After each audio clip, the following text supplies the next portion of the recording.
다 함께 사도신경으로 신앙 고백하심으로 11월 28일 일요일 새벽 예배를 시작하겠습니다. 전능하사 천지를 만드신 하나님 아버지를 내가 믿사오며 그 외아들 우리 주 예수 그리스도를 믿사오니 이는 성령으로 잉태하사 동정녀 마리아에게 나시고 본디오 빌라도에게 고난을 받으사 십자가에 못 박혀 죽으시고 장사한 지 사흘 만에 죽은 자 가운데에서 다시 살아나시며 하늘에 오르사 전능하신 하나님 우편에 앉아 계시다가 저리로서 산자와 죽은 자를 심판하러 오시리라. 성령을 믿사오며 거룩한 공회와 성도가 서로 교통하는 것과 죄를 사하여 주시는 것과 몸이 다시 사는 것과 영원히 사는 것을 믿사옵나이다. 아멘. 하나님 아버지시여, 오늘 이 아침에 주의 말씀을 들을 때 내 영혼이 하나님만 바라보게 하여 주시오며 오늘 주님께 기도하는 시간을 통하여 성령께서 내 영혼이 주님만 의지하게 하여 주옵소서. 그래, 오늘 하루가 주님만 바라보며 주님만 의지한 하루가 될 수 있도록 인도하여 주옵소서. 예수 그리스도의 이름으로 기도합니다. 아멘. 우리가 이번 주간은 마태복음 3장의 말씀을 함께 묵상하고 하나님 아버지 앞에서 기도하도록 하겠습니다. 오늘 성경 말씀은 마태복음 3장 1절부터 4절의 말씀입니다. 오늘 성경 말씀을 제가 봉독해 드리겠습니다. 그때 세례 요한이 이르러 유대 광야에서 전파하여 말하되 회개하라 천국이 가까이 왔느니라 하였으니 그는 선지자 이사야를 통하여 말씀하신 자라. 일러스되 광야에 외치는 자의 소리가 있어 이르되 너희는 주의 길을 준비하라 그가 오시는 길을 곧게 하라 하였느니라. 이 요한은 낙타털 옷을 입고 허리에 가죽띠를 띠고 음식은 메뚜기와 석청이었더라. 아멘. 오늘 성경 말씀은 세례 요한이 메시아로 오신 예수님보다 앞서 등장한 이야기입니다. 1절 말씀에서 세례 요한의 등장을 이와 같이 말합니다.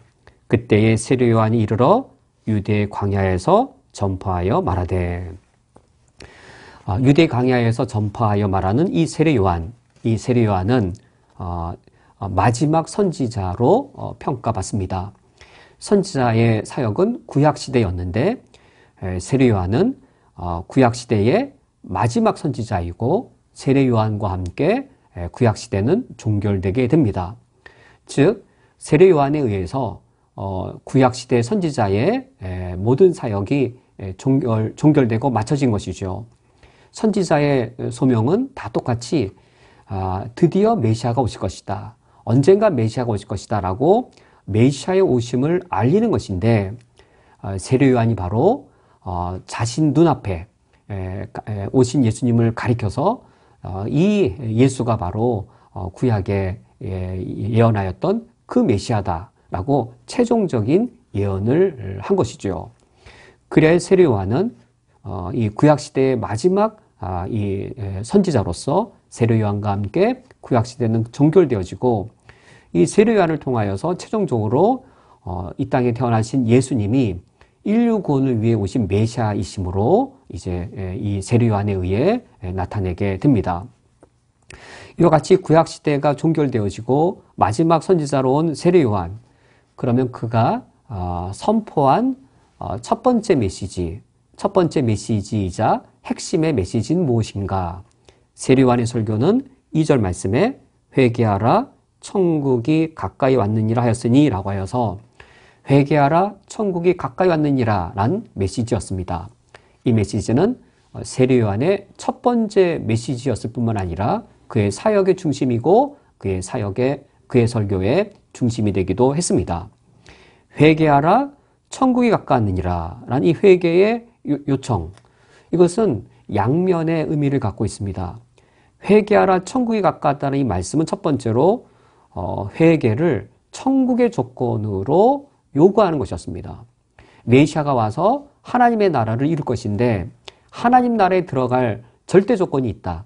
회개하라고 요청하므로 이 천국은 죄인이 들어갈 수 없는 나라인 것을 선포한 것이었고, 죄인이 죄사함 받아서 의인이 되어야만 들어갈 수 있는 나라인 것을 선포한 것이었습니다.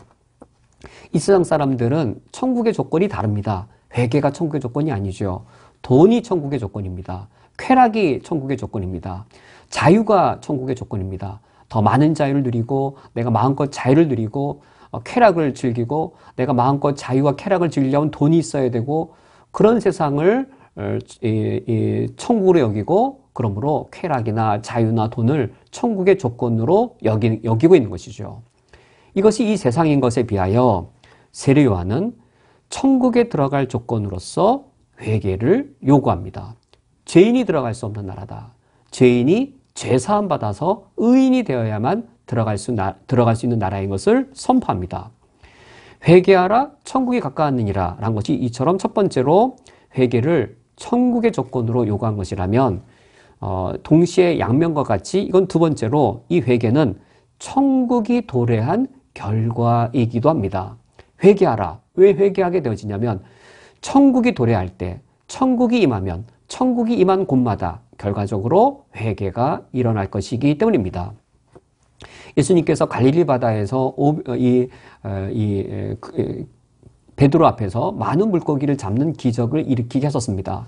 예수님의 완전한 신성을 목격한 베드로의 입에서 나온 것은 놀라움의 감탄이 아니라 주여 나를 떠나서서 나는 죄인이로소이다 라고 하는 죄인됨의 고백이었습니다.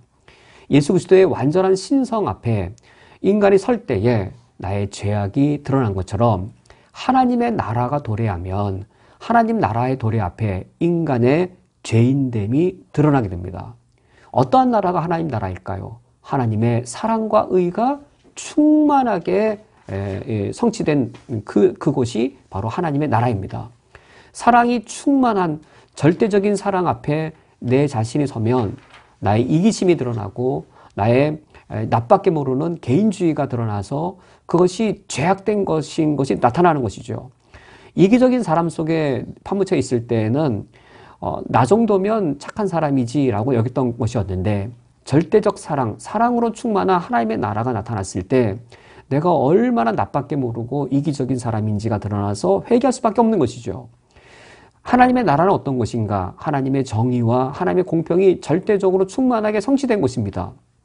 그런 하나님의 나라가 이 땅에 드러나서 현시될 때 내가 얼마나 부당하고 내가 사실 의로운 사람인 것 같지만 얼마나 순간순간마다 타협도 잘하고 어느 정도의 적은 악은 내가 기꺼이 선택했는지 나의 죄악의 더러움들이 다 드러나게 되는 것이죠. 회개하라라고 하는 이 요구는 그러므로 천국이 이 땅에 도래했을 때 그 결과로서 나타나는 것입니다. 이와 같이 이 천국의 조건으로서의 회개 그리고 천국이 임한 결과로서의 회개 이것이 사도 베드로가 이 마지막 선지자로서 감당했던 메시지였습니다.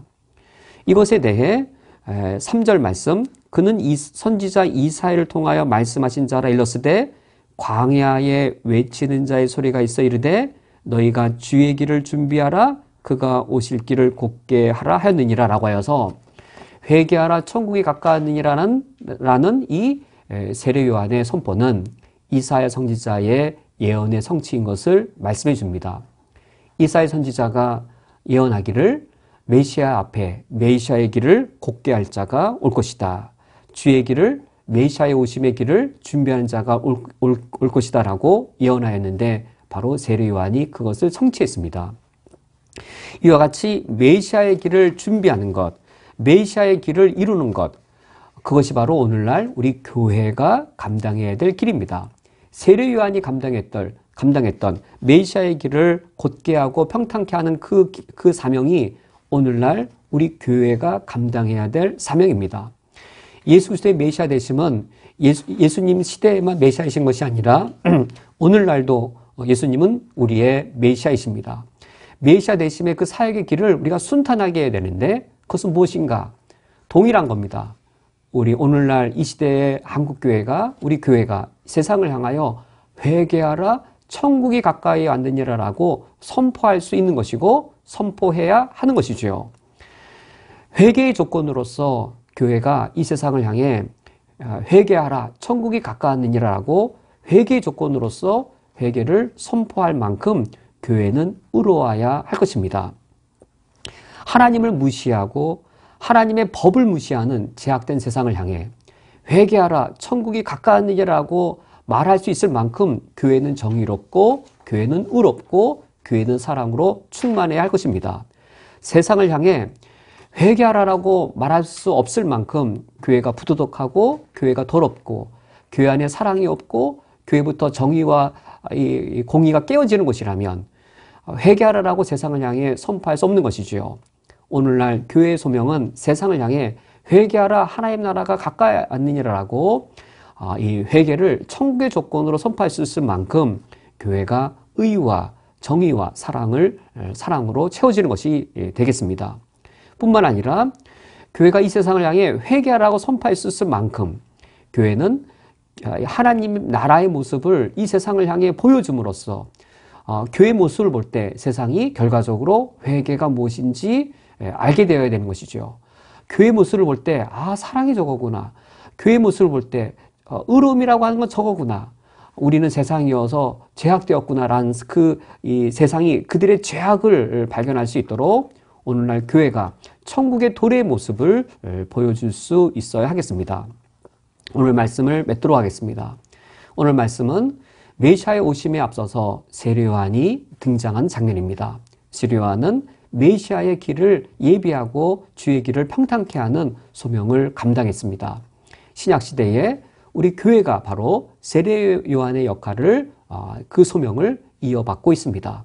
이 세상을 향해 회개하라, 천국이 가까우니라고 선포함으로 이 세상을 향해 하나님 나라에 들어가려면 회개가 조건으로 요구되고 예수님의 핏값으로 의롭다함 받지 않고선 죄인이 들어갈 수 없는 나라인 것을 우리가 드러낼 수 있어야 되겠고, 우리 교회 모습 안에 하나님 나라의 모습이 충만하게 깃들여서 하나님 나라의 도래를 통해 이 세상을 향해 죄악됨을 드러내어 이 세상이 회개케 할 수 있도록 선지자 역할을 감당해야 되겠습니다.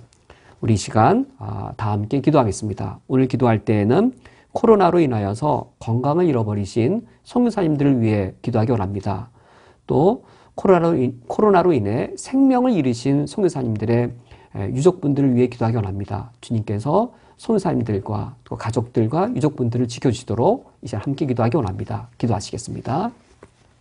하나님 아버지시여, 세례 요한이 이 땅에 와서 선지자의 마지막 역할에 그의 사명을 신실히 잘 감당했습니다.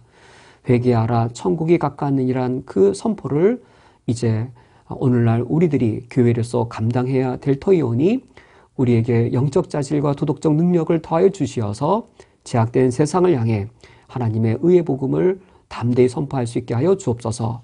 이 시간 하나님 아버지 앞에 간구합니다. 선교지의 복음을 전파하기 위해 어렵고 거친 곳에서 사역을 감당하시다가 코로나로 인해 건강을 잃어버리신 우리 선교사님들 속히 건강을 회복하게 하여 주시옵고, 코로나의 후유증을 능히 이겨낼 수 있도록 특별한 능력의 하나님의 은총의 치유의 역사를 더하여 주옵소서.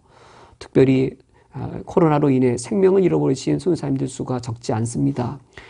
남겨진 사모님과 가족들을 기억하여 주시옵고, 남겨진 생애 속에 소명과 또 사명을 감당하시는 것 더욱더 용기를 갖게 하여 주시옵고, 일상활과 삶의 여러 필요한 것들을 공급해 주시어서 하나님의 나라를 위해 건강과 생명을 잃어버리신 선교사님들을 주님이 지켜 돌보아 주시기를 원합니다. 예수 그리스도의 이름으로 기도합니다. 아멘. 다 함께 주기도로 오늘 예배를 폐하겠습니다. 하늘에 계신 우리 아버지여, 이름이 거룩히 여김을 받으시오며 나라가 임하시오며 뜻이 하늘에서 이루어진 것 같이 땅에서도 이루어지이다. 오늘 우리에게 농할 양식을 주시옵고, 우리가 우리에게 죄 지은 자를 사하여 준 것 같이 우리 죄를 사하여 주시옵고, 우리를 시험에 들게 하지 마시옵고 다만 악에서 구하시옵소서. 나라와 권세와 영광이 아버지께 영원히 싸움나이다. 아멘. 살롬, 이번 한 주간에도 주님의 은총과 주님의 지켜주심을 기원합니다. 내일 아침에도 평강 중에 다시 뵙도록 하겠습니다.